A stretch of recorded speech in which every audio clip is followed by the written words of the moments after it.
O irmão André deu uma explanada no final aí, no qual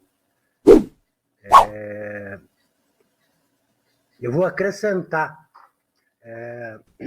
o que ele expôs. Em Bodas de Canaã, Jesus acaba o vinho, né? Aí Jesus, a Maria chega para ele e diz que o vinho havia acabado. E ele diz: o que eu tenho a ver contigo, mulher? Ainda não é chegado a minha hora.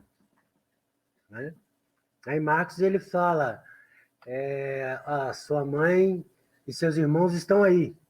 Aí ele replica, ele fala assim: quem é minha mãe e quem são meus irmãos? A não ser aqueles que fazem a vontade do meu pai. Né? João diz que o verbo se fez carne e habitou entre nós. Falando sobre o irmão André também, completando, eu li, eu não tenho em mãos, não me lembro onde está no arquivo, eu falei para o irmão Tiago que há 15, 20 dias atrás eu mandei fazer uma formatação no meu computador. E ali tinha arquivos de anos, desde a época que a gente fazia no Hangout, 2013, 2012, e eu fui colecionando arquivos em PDF, guardando, e eu não sei aonde estão. Mas fala da gravidez psicológica de Maria. Tá? A estrela que os magos seguem, ela é dada como um corpo celestial vindo ao encontro de Maria, porque Deus criou tudo, né? O Criador falou: haja, faça-se, fiat, faça-se. Então, dessa estrela materializou-se a criança, a carne. E Maria teve a gravidez psicológica. Eu não sei onde está, eu não posso agora confirmar, porque eu gosto de falar as coisas e mostrar. O irmão Adriano me conhece, ó, o irmão Tiago me conhece e sabe muito bem como é que eu sou nesse sentido. Né? Então, relata que foi uma gravidez psicológica. Realmente, o que o irmão André colocou aí, ele ficou titubeando, né, na relação entre certeza e dúvida. Eu já tenho essa, para mim, que foi uma gravidez psicológica. Porque aquela estrela que os reis magos seguiram, nada mais era do que a matéria corpórea do menino Jesus. Né? E tanto que ele foi se desenvolvendo, assim como todas as plantas, como tudo foi criado, foi se desenvolvendo, né? Desde o início da criação, vamos colocar assim. Então, essa volaticidade da matéria fazia com que ele, dentro daquele raciocínio anterior, se transfigurasse, aparecesse da forma como ele queria, do jeito que ele queria, para quem ele queria. Né? Como eu disse inicialmente, uma pessoa que convive com você durante anos, né? Maria Madalena, quando chegou lá na tumba, ela viu Jesus ressuscitado, né? E a Ruxa pensou que era um jardineiro e perguntou: aonde você pôs o corpo do meu Senhor que eu vou buscá-lo? Aí ele fala para ela, fala assim: não sou eu. Avise os outros, porque eu não fui até meu pai ainda.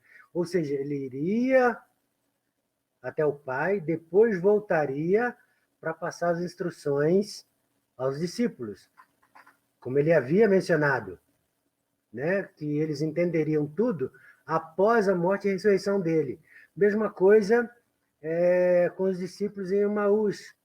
Né? Se eu não me engano, está no Lucas 24, né? Que ele chega junto com os discípulos, eles estão comendo peixe, eles reconheceram o Messias quando ele partiu o pão. A forma dele partir o pão não é assim, é assim. Quando ele partiu o pão, aí que reconheceram o Salvador, né?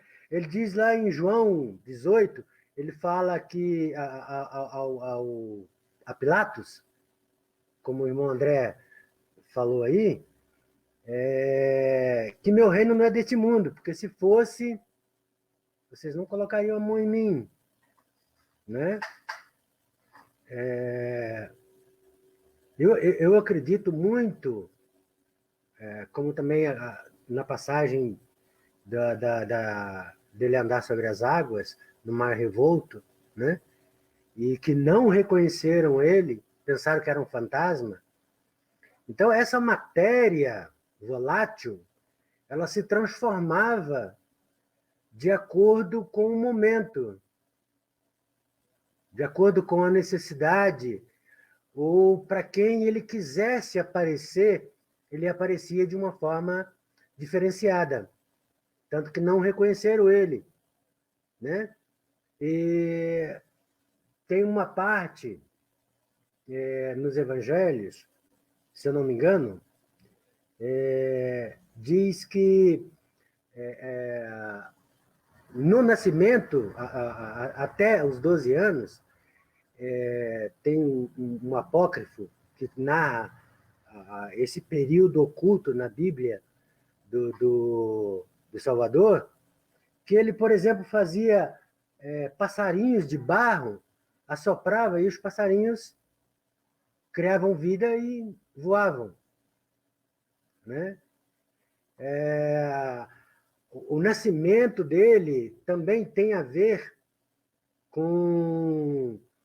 Estou indo e voltando para fazer algum sentido, porque na história, não vamos partir aqui para a Bíblia, na história greco-romana, principalmente na Grécia, é que os deuses desciam à terra e tinham relações com mulheres. E deles nasciam semideuses, com forças e habilidades especiais. No caso, colocaríamos ele nessa mitologia por ter habilidades especiais, pelos milagres que ele fez, por ele andar sobre as águas, né? Essa matéria translúcida que ficou, que nem Pedro reconheceu, porque no momento de transfiguração aparece a ele, junto com ele, Elias e Moisés, mas Elias e Moisés não estavam mortos. Então, Moisés volta numa matéria física que o próprio apóstolo reconhece Moisés. Ele fala, queres que eu faça uma tenda para ti, Moisés e Elias? Né? E sendo que ambos estavam mortos, com exceção do Salvador, mas na transfiguração, as matérias, vamos colocar assim, elas se transformaram na forma humana em que Pedro reconhece, né? E está ali os três conversando, Pedro meio sonolento, faz essa pergunta descabida, vamos colocar assim, porque ele não estava entendendo o que estava acontecendo naquele momento, né? Então, para mim, né, dentro de alguns textos, eu coloco o Salvador dentro do livro de Tomé, tá? Eu não vou me basear tanto na Bíblia, mas no livro de Tomé, que não deixaram colocar aqui, que ele aparecia da forma como ele queria, do jeito que ele queria, para quem ele queria, sendo que uma pessoa não reconhecia ele, a outra pessoa não o reconhecia. É como no jardim de Getsemaní, né, onde ele foi pego para ser preso com o Judas quando traiu, ele pergunta, os soldados perguntam quem é ele. Quer dizer, os soldados estavam cansados de ver o Messias andar para lá e para cá, não iriam reconhecer ele ali no jardim. Para provar que era ele, Judas teve que beijar, porque para ele, Judas aparecia como Judas o conhecia, mas para os soldados não. Então ele teve que aparecer para Judas e Judas o beijou. Quando Judas o beijou, é que os guardas o pegaram. Aí vai a história lá em Pilatos. Ele fala que meu reino não é desse mundo, que se for... Tem muita gente, ufólogos, que defendem essa tese de que Jesus era um extraterrestre, né? Por causa dessa frase, que meu reino não é desse mundo. Entendeu? Então, eu não tenho muito a acrescentar nesse sentido, a não ser me baseando no Evangelho de Tomé e por algumas passagens, como já foi falado aqui, e essas que eu mencionei, lá da sua ressurreição, que aparece aos discípulos, aparece a Maria, aparece lá na casa junto com os outros discípulos, e ninguém o reconhece. Quer dizer, passou-se 3 dias e uma pessoa não reconhece a outra, entendeu? Então, essa volaticidade, ou essa forma, ou esse, vamos dizer assim, dom que ele tinha de se transformar em uma matéria na qual ninguém conhecia, no corpo físico, né? Ela já veio desde o seu nascimento, porque eu não tenho aqui, eu vou procurar para mostrar para os irmãos que aquela estrela que os magos seguiam, era a matéria corpórea, física, né? Do Salvador, e que Maria realmente teve uma gravidez psicológica. Tanto que, ao ter a criança, fizeram o teste nela, as parteiras foram lá para fazer o teste para ver se ela ainda continuava virgem. E ela continuava virgem. Como pode? Certo? Então, eu não tenho muito a acrescentar nesse sentido, porque, vamos colocar assim, não é muito a minha praia, mas, no meu entendimento, e pelas coisas que eu já vi, a gente pode trabalhar muito mais nesse sentido. Eu vou procurar... eu fui pego de surpresa aqui, de calças na mão, com esse hangout sobre esse tema, não me preparei para isso, né? Mas só algumas posições, algumas colocações que eu queria expor para os irmãos e deixar em aberto, tá? Eu não fecho aqui